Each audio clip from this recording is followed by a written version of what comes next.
नमस्कार प्यारे विद्यार्थियों, ग्रामीण लोक उच्च माध्यमिक विद्यालय के YouTube चैनल पर आपका स्वागत है। हम देख रहे हैं हिंदी अनिवार्य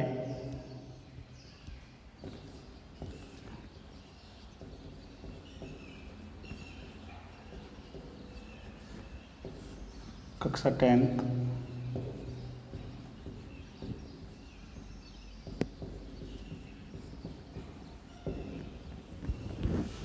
हमारा टॉपिक चल रहा था ईदगाह। प्रेमचंद की ईदगाह कहानी चल रही थी, उसी के बारे में आज बात करेंगे। ईदगाह लेखक हैं प्रेमचंद। प्रेमचंद का लेखक परिचय हमने पढ़ा। उपन्यास सम्राट कहे जाते हैं। हिंदी के शरद चंद्र चट्टोपाध्याय बांग्ला कवि, उन्होंने बांग्ला लेखक, उन्होंने इन्हें हिंदी का जो है उपन्यास सम्राट कहा था।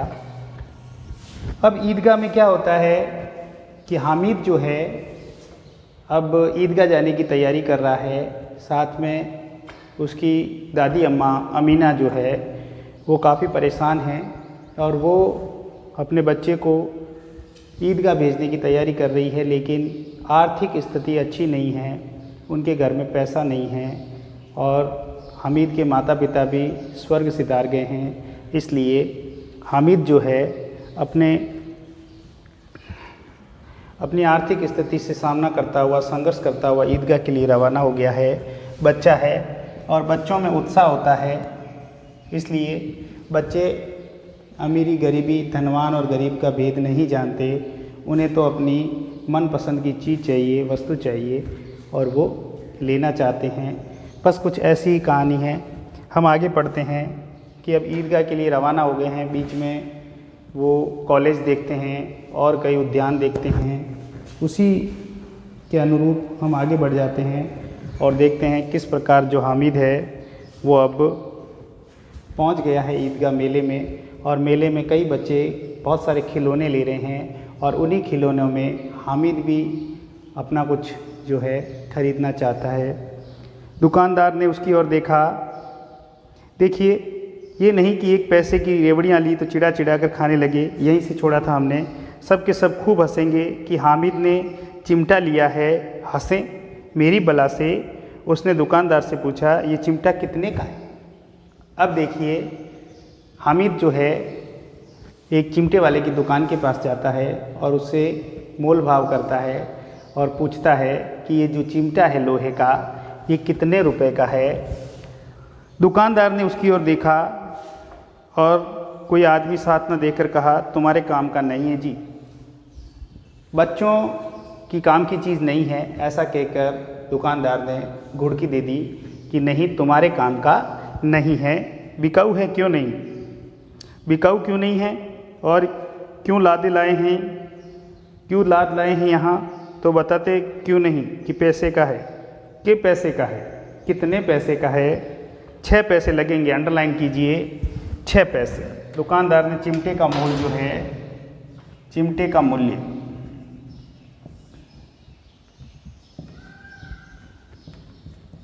चिमटे का मूल्य 6 पैसे आंका।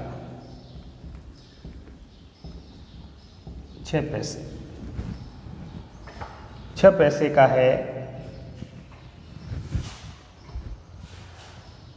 6 पैसे लगेंगे। हामिद का दिल बैठ गया। ठीक ठीक बताओ, हामिद के पास इतने पैसे नहीं थे, उसके पास तो 3 पैसे ही थे। अब 6 पैसे मूल्य यानी उसका जो है दुगना मूल्य सुनकर हामिद का जो दिल है वो बैठने लगा था कि वास्तव में अब मैं इस चिमटे को खरीद पाऊंगा या नहीं। ठीक ठीक बताओ। ठीक ठीक 5 पैसे लगेंगे, लेना हो तो लो, नहीं तो चलते बनो। दुकानदार ने जवाब दिया कि ठीक ठीक 5 पैसे लगेंगे, लेना है तो लो, नहीं तो चलते बनो। हामिद ने कलेजा मजबूत करके कहा, 3 पैसे लोगे? ये कहता हुआ वो आगे बढ़ गया। उसे पता था शायद वो नहीं देगा, इसी विश्वास के साथ, लेकिन अपने मन को दृढ़ करके हामिद ने कहा कि 3 पैसे में दोगे, अंडरलाइन करो, 3 पैसे। हामिद ने कलेजा मजबूत करके कहा, 3 पैसे लोगे? ये कहता हुआ वह आगे बढ़ गया कि दुकानदार की घुड़कियाँ न सुने, लेकिन दुकानदार ने घुड़कियाँ नहीं दी। बुलाकर चिमटा दे दिया। हामिद ने उसे इस तरह कंधे पर रखा मानो बंदूक है और शान से अकड़ता हुआ संगियों के पास आया, अपने दोस्तों के पास आया, अपने मित्रों के पास आया, कंधे पर चिमटा रख के। जरा सुने सब के सब क्या क्या आलोचनाएं करते हैं कि मेरे दोस्त यानी मेरे जो संगी हैं वो क्या क्या आलोचनाएं करते हैं, वो सुनते हैं। मोहसिन ने हंसकर कहा, ये चिमटा क्यों लाया है पगले, इसे क्या करेगा। मोहसिन जो है अब चिमटे पे हंसने लग गया कि इसे क्या करेगा। हामिद ने चिमटे को ज़मीन पर पटकर कहा, जरा अपनी भिश्ती ज़मीन पर गिरा दो, सारी पसलियाँ चूर चूर हो जाए बच्चों की। अपनी भिश्ती को ज़मीन पर गिरा के देखो, सारी पसलियाँ टूट जाएगी बच्चों की। अब देखिए महमूद बोला, तो ये चिमटा कोई खिलौना है। हामिद, खिलौना क्यों नहीं है, अभी कंधे पर रखा बंदूक हो गई, हाथ में ले लिया तो फ़कीरों का चिमटा हो गया। चाहूँ तो इसे मजीरे का काम ले सकता हूँ, एक चिमटा जमा दूँ तो तुम लोगों के सारे खिलौनों की जान निकल जाए। अपनी चिमटे की धाक जमाने के लिए हामिद ने चिमटे की प्रशंसा की। चिमटे की प्रशंसा करते हुए उसने कहा कि वास्तव में मेरा चिमटा जो है अपनी धाक जमाने में माहिर है। महमूद बोला, तो ये चिमटा कोई खिलौना है। हामिद ने कहा, खिलौना क्यों नहीं है, अभी कंधे पर रखा बंदूक हो गई। देखिए अभी मैंने इसको कंधे पर रखा है तो ये बंदूक बन गई है। अभी कंधे पर रखा बंदूक हो गई, हाथ में ले लिया फ़कीरों का चिमटा हो गया। चाहूँ तो इससे मजीरों का काम ले सकता हूँ, मजीरा बना सकता हूँ, मजीरा बजा सकता हूँ। एक चिमटा जमा दूँ तो तुम लोगों के सारे खिलौने की जान निकल जाए, और चिमटा जमा दूँ किसी को तो खिलौने सारे नीचे गिर जाए, टूट जाए। तुम्हारे खिलौने कितने ही जोर लगाए वे मेरे चिमटे का बाल भी बांका नहीं कर सकते। मेरा बहादुर शेर है चिमटा, और मेरा जो बहादुर जो शेर है वो चिमटा है। समी ने खंजरी ली थी, प्रभावित होकर बोला, मेरी खंजरी से बदलोगे, 2 आने की है। समी नाम का जो लड़का है उसने क्या ली थी, समी ने खंजरी ली थी। समी ने खंजरी ली थी और बोला कि मेरी खंजरी से बदलोगे, पूरी 2 आने की है। हामिद ने खंजरी की ओर उपेक्षा से देखा। उसकी उपेक्षा करते हुए हामिद ने खंजरी की ओर देखा और कहा कि वास्तव में ये तो खंजरी है, ये तो खंजरी का मैं तो ये चिमटा है जो पेट फाड़ देगा है। मेरा चिमटा तो ताकतवर है, तो मेरा चिमटा चाहे तो तुम्हारी खंजरी का पेट फाड़ डाले। बस एक चमड़े की झिल्ली लगा दी, ढप ढप बोलने लगी, जरा सा पानी लग जाए तो ख़त्म हो जाए। मेरा बहादुर चिमटा आग में, पानी में, तूफान में बराबर डटा खड़ा रहेगा। मेरा तो जो चिमटा है वास्तव में अपनी चिमटे की प्रशंसा कर रहा है हामिद, और कह रहा है ये तूफ़ान में, आग में, पानी में, कहीं पर भी इसको रख दो, ये डटकर उसका मुकाबला करेगा। चिमटे ने सभी को मोहित कर लिया, लेकिन अब पैसे किसके पास धरे हैं। सारे बच्चों ने अपने अपने पैसे हैं जो खर्च कर दिए हैं, क्योंकि मेले में सारे बच्चों ने अपनी अपनी खरीदारी कर ली है। फिर मेले से दूर निकल आए हैं, 9 कब के बज गए हैं, धूप भी तेज़ हो रही है, घर पहुंचने की जल्दी हो रही है। बाप से जिद भी करें तो चिमटा नहीं मिल सकता। हामिद है बड़ा चालाक, इसीलिए बदमाश ने अपने पैसे बचा रखे थे। अब बच्चों में ईर्ष्या हो गई। बच्चों ने कहा कि ये बड़ा ही बदमाश है, चालाक है, इसने अपने पैसे बचा के रख कर चिमटा खरीद लिया है। लेकिन अगर देखा जाए तो एक्चुअल में चिमटा उसने अपनी दादी अम्मा के लिए ख़रीदा है, अमीना के लिए ख़रीदा है, क्योंकि जब वो रोटियां सेकती है तो उस बेचारी के हाथ जल जाते हैं। इसलिए देखिए एक बच्चे के हृदय में किस तरीके की भावनाएं पैदा हो रही थी। वो एक बड़ों की भांति जो है सोचने लगा था, वास्तव में आर्थिक तंगी मनुष्य को क्या नहीं करवा सकती। अब बालकों के 2 दल हो गए, मोहसिन, महमूद, समी, नूरे एक तरफ है। अंडरलाइन करना, मोहसिन, महमूद, समी और नूरे जो है वो एक तरफ हो गए। 2 दलों में बालक बट गए, एक हामिद अकेला दूसरी तरफ, और हामिद जो है अकेला दूसरी तरफ डटा रहा। शास्त्रार्थ हो रहा है। समी तो विधर्मी हो गया, दूसरे पक्ष से जा मिला, लेकिन मोहसिन, महमूद और नूरे भी हामिद से 1-1, 2-2 साल बड़े होने पर भी हामिद के आघातों से आतंकित हो उठे हैं। उसके पास न्याय का बल है और नीति की शक्ति है। एक और मिट्टी है, दूसरी ओर लोहा है, जो इस वक्त अपने को फौलाद कह रहा है। अब दोनों में शास्त्रार्थ लड़ाई हो रही है। एक तरफ देखिए बच्चे 2-2 साल बड़े भी हैं, लेकिन फिर भी हामिद के तर्कों के सामने वो जो है निराधार हो गए हैं, क्योंकि हामिद जो तर्क दे रहा है वो वास्तव में इतने मजबूत हैं कि उसका जो चिमटा है सभी में अपना जो है स्थान पा लेता है। वह अजय है, घातक है, अगर कोई शेर आ जाए तो मियाँ बिस्ती के छक्के छूट जाए। अब अपनी है चिमटे की प्रशंसा वापस कर रहा है कि बिस्ती है वो भाग जाए, मियाँ सिपाही मिट्टी की बंदूक छोड़कर भागे, वकील साहब की नानी मर जाए, चोंगे में मुंह छिपाकर ज़मीन पर लेट जाएं, मगर ये चिमटा, ये बहादुर, ये रुस्तम बे हिंद लपक कर शेर की गर्दन पर सवार हो जाएगा और उसकी आंखें निकाल लेगा। ये तो चाहे सामने शेर आ जाए तो उसकी आंखें निकालने में भी माहिर है, इतना मजबूत है मेरा चिमटा, हामिद कह रहा है। मोहसिन ने एड़ी चोटी का जोर लगाकर कहा, अच्छा पानी तो नहीं भर सकता? हामिद ने चिमटे को सीधा खड़ा करके कहा। अब देखिए मोहसिन कह रहा है, अपनी पूरी ताकत लगाकर कह रहा है कि ये पानी तो नहीं भर सकता मेरे बिस्ती की तरह। बिस्ती को एक डांट बताएगा तो दौड़ा हुआ पानी लाकर उसके द्वार पर छिड़कने लगेगा। अब वो बिस्ती को भी डांट पिला सकता है। मोहसिन परास्त हो गया, पर महमूद ने कुमुक पहुंचाई, अगर बच्चू पकड़ा जाए तो अदालत में बंदे बंदे फिरेंगे, तब तो वकील साहब के पैरों पड़ेंगे। अगर तुम्हारा जो चिमटा है कोई गुनाह करेगा, कोई कसूर करेगा तो उसे वकील की ज़रूरत पड़ेगी।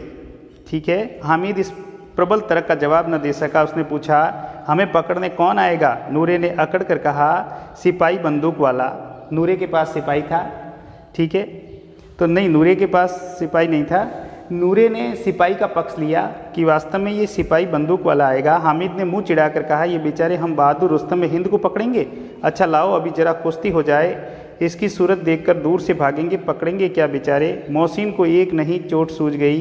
तुम्हारे चिमटे का मुंह रोज आग में जलेगा। उसने समझा था कि हामिद लाजवाब हो जाएगा, लेकिन ये बात ना हुई।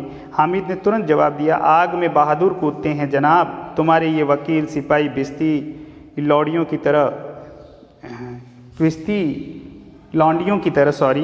तरह घर में घुस जाएंगे। आग में कूदना वह काम है, ये तो रुस्तम बे हिंद ही कर सकता है। तो चिमटा जो है रुस्तम बे हिंद था, ये जो है घर में घुसकर नहीं बैठेगा। महमूद ने एक जोर लगाया, वकील साहब कुर्सी मेज पर बैठेंगे, तुम्हारा चिमटा तो बावर्ची खाने में ज़मीन पर पड़ा रहेगा।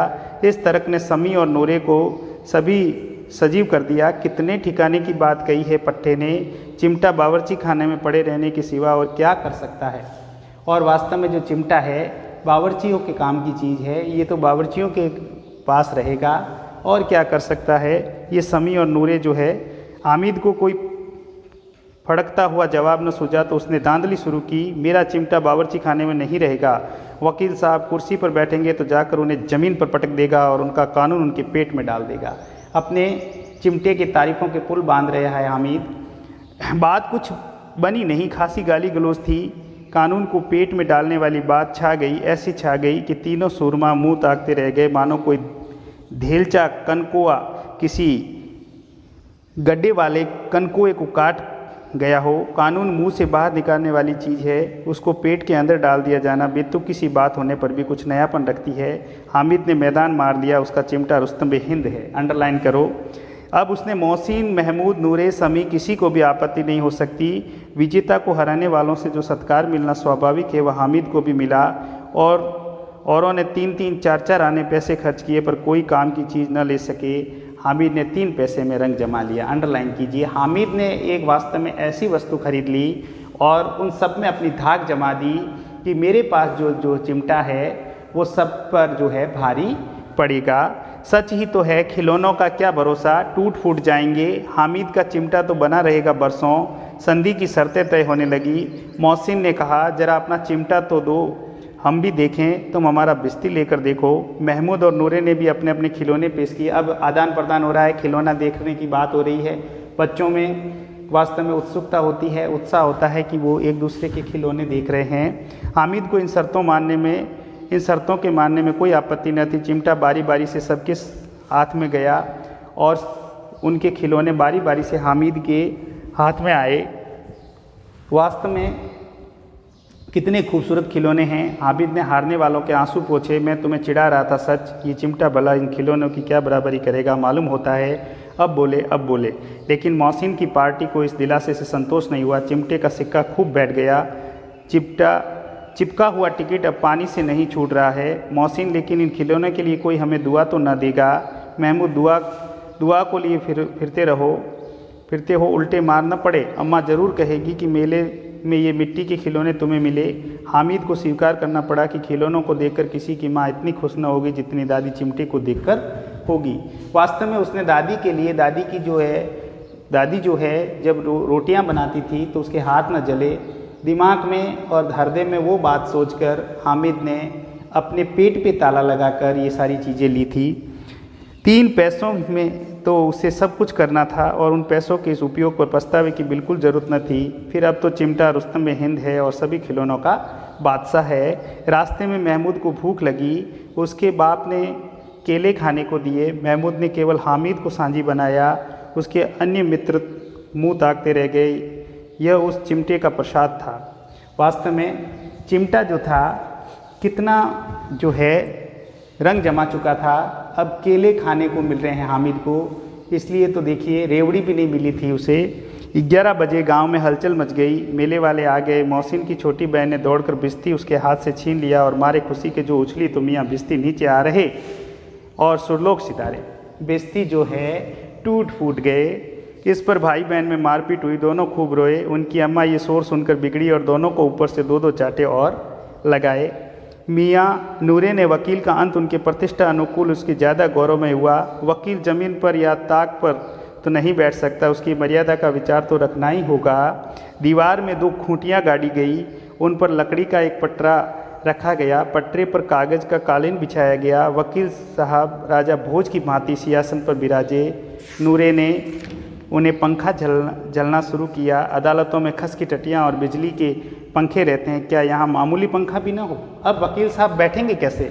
बड़े ही शान से बैठेंगे वकील साहब, और शान से बैठने के लिए उनको जो है कालीन बिछाया गया, जो है पंखा झलना शुरू किया उनके लिए। अदालतों में देखते हैं हम, वास्तव में वहाँ खस की टटियाँ लगाई जाती है और बिजली के पंखे रहते हैं, लेकिन यहाँ पर तो एक मामूली पंखा भी न हो, ऐसा नामुमकिन था। कानून की गर्मी दिमाग पर चढ़ जाएगी कि नहीं। बांस का पंखा आया और नूरे हवा करने लगे।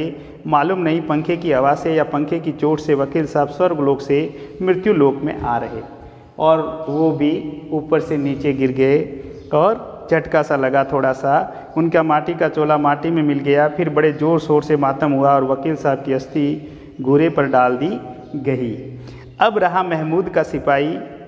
अब चटपट गांव का पहरा देने का चार्ज मिल गया, लेकिन पुलिस का महमूद ने सिपाही खरीदा था। अंडरलाइन कीजिए, महमूद का सिपाही जो है वो चटपट गांव का पहरा देने का चार्ज मिल गया, लेकिन पुलिस का सिपाही कोई साधारण व्यक्ति तो था नहीं। अब तो अपने पैरों चले, वह पालकी पर चलेगा। एक टोकरी आई, उसमें कुछ लाल रंग के फटे पुराने चिथड़े बिछाए गए, जिससे सिपाही साहब आराम से लेटे। नूरे ने ये टोकरी उठाई और अपने द्वार का चक्कर लगाने लगे। उनके दोनों भाई, छोटे भाई सिपाही की तरफ से छोने वाले जागते रहो पुकारते चलते, तो अपनी तुतलाती बोली में छोने वाले जागते रहो बच्चे जो है, छोटे भाई जो हैं वो पुकार रहे थे। मगर रात तो अंधेरी होनी चाहिए। महमूद को ठोकर लग जाती है, टोकरी उसके हाथ से छूटकर गिर पड़ती है और मियाँ सिपाही अपनी बंदूक लिए ज़मीन पर आ जाते हैं और उनकी एक टांग में विकार आ जाता, वो लंगड़े हो जाते हैं। सिपाही मियाँ जो है लंगड़े हो जाते हैं। महमूद को आज ज्ञात हुआ कि वह अच्छा डॉक्टर है। महमूद ने सिपाही खरीदा था। महमूद ने सिपाही खरीदा था। आगे जो है एक प्रश्न बन सकता है, ठीक है। तो महमूद जी ने क्या खरीदा था? सिपाही खरीदा था। टूटी टांग को आनन फानन में जोड़ सकता, केवल गूलर का दूध ही चाहिए। गूलर का दूध आता है, टांग जोड़ दी जाती है, लेकिन सिपाही को जो ही खड़ा किया जाता है टांग जवाब दे देती है। शल्य क्रिया असफल हुई, वो जो ऑपरेशन हुआ था वो असफल हो गया। तब उसकी दूसरी टांग भी तोड़ दी जाती है। अब कम से कम एक जगह आराम से बैठ तो सकता है, एक टांग से तो न चल सकता है, न बैठ सकता है। अब वह सिपाही सन्यासी हो गया है, अपनी जगह पर बैठा बैठा पहरा देता है, कभी कभी देवता भी बन जाता है। उसके सिर का झालरदार साफा खुरच दिया गया है। अब उसका जितना रूपांतर चाहो कर सकते हो। कभी कभी तो उससे बाट का भी काम भी लिया जाता है, बाट भी बन गया है। अब मियाँ हामिद का हाल सुनिए। अमीना उसकी आवाज़ सुनते ही दौड़ी और उसे गोद में उठाकर प्यार करने लगी। सहसा उसके हाथ में चिमटा देखकर वह चौंकी। ये चिमटा कहाँ था? मैंने मोल लिया है। के पैसे में? 3 पैसे दिए। अब जो है अमीना जो है दौड़कर हामिद के सामने आ जाती है और बातें करने लगती है कि चिमटा कहाँ से लाया है। उसने कहा मैंने ख़रीदा है, और ख़रीदा भी तो है कितने पैसों में, 3 पैसों में ख़रीदा है। अमीना की छाती पीट ली। अमीना ने छाती पीट ली, ये कैसा बेसमझ लड़का है कि दोपहर हुआ कुछ खाया न पिया, लाया क्या चिमटा। दोपहर हो गई है, तू बच्चा है, अभी तक तू भूख मर गया, कुछ खाया नहीं तूने, और चिमटा उठा कर ले आया। सारे मेले में तुझे और कोई चीज़ ना मिली जो ये लोहे का चिमटा उठा लाया। हामिद ने अपराधी भाव से कहा, तुम्हारी उंगलियां तवे से जल जाती थी इसलिए मैंने उसे लिया। अंडरलाइन करो, कितना जो है बच्चे के हृदय में दादी अमीना के प्रति जो वात्सल्य है, जो प्रेम है, जो हृदय में देखिए एक प्रकार की जो ममत्व भाव है वो कितना है। बुढ़िया का क्रोध तुरंत स्नेह में बदल गया, और स्नेह भी वह नहीं जो प्रगल्भ होता है और अपनी सारी कसक शब्दों में बिखेर देता है। ये मूक स्नेह था, खूब ठोस रस और स्वाद से भरा हुआ। बच्चे में कितना त्याग है, कितनी सद्भाव है और कितना विवेक है। दूसरों को खिलौने लेते और खाते देखकर इसका मन कितना ललचाया होगा। माँ सोच रही है, अमीना सोच रही है कि मेरे बच्चे का जो मन है वो किस प्रकार उसने कंट्रोल किया होगा। वहाँ पर सारे बच्चे मिठाइयाँ खा रहे थे, कोई रेवड़ी खा रहा था, कोई और कुछ खा रहा था, और जो हामिद है वो अपने पैसे बचाकर उसने एक चिमटा ले लिया दादी अम्मा के लिए। कितनी मतलब उसने जो है यहाँ पर जो है कुर्बानी दी है। ये मूक स्नेह था, खूब ठोस रस और स्वाद से भरा हुआ। बच्चे में कितना त्याग, कितना सद्भाव और कितना विवेक है। दूसरों को खिलौने लेते और खाते देखकर इसका मन कितना ललचाया होगा। इतना जब्त इससे हुआ कैसे, वह भी उसे अपनी बुढ़िया दादी की याद बनी रही। अमीना का मन गदगद हो गया। और अब एक बड़ी विचित्र बात हुई, हामिद के इस चिमटे से भी विचित्र। बच्चे हामिद ने बुढ़े हामिद का पार्ट खेला था। यहाँ पर बड़ों जैसी समझ थी हामिद में, बड़ों की समझ लेकर हामिद आया था, और बुढ़िया अमीना बालिका अमीना बन गई थी, और बुढ़िया अमीना जो दादी थी वो बालिका अमीना बन गई थी, क्योंकि उसके लिए कुछ लेकर आया था। वो रोने लगी, दामन फैलाकर हामिद को दुआएं देती जाती थी और आंसू की बड़ी बड़ी बूंदें गिराती जाती थी। हामिद इसका रहस्य क्या समझता, वो तो अभी बच्चा था, लेकिन देखिए हामिद में बड़ों जैसी सूझबूझ और समझ आ गई थी। आपको इस पाठ के इस कठिन शब्दार्थ जो मैंने पहले दिए थे आपने कर लिए होंगे। कठिन शब्दार्थों के बाद आपको 2 सवाल भी दिए थे कि दुकानदार ने हामिद को पहली बार चिमटे की कीमत क्या बताई थी, 6 पैसे। कितने बताए थे, 6 पैसे बताए थे। हामिद की दादी का क्या नाम था, अमीना। हामिद ने चिमटा कितने पैसे का ख़रीदा था, 3 पैसे का। महमूद ने कौन सा खिलौना खरीदा, तो महमूद ने सिपाही खरीदा था। तो आप ये सारे जो है प्रश्न उत्तर है वस्तुनिष्ठ, अति लघुत्रात्मक प्रश्न, निबंधात्मक प्रश्न सारे करके मुझे अपने पर्सनल व्हाट्सएप अकाउंट पर सेंड करने हैं। और ध्यान दें, डिसिप्लिन होकर आप इस वीडियो को देखें, आराम से देखें और पढ़ने का प्रयास करें। Thank you very much. आज के लिए इतना ही।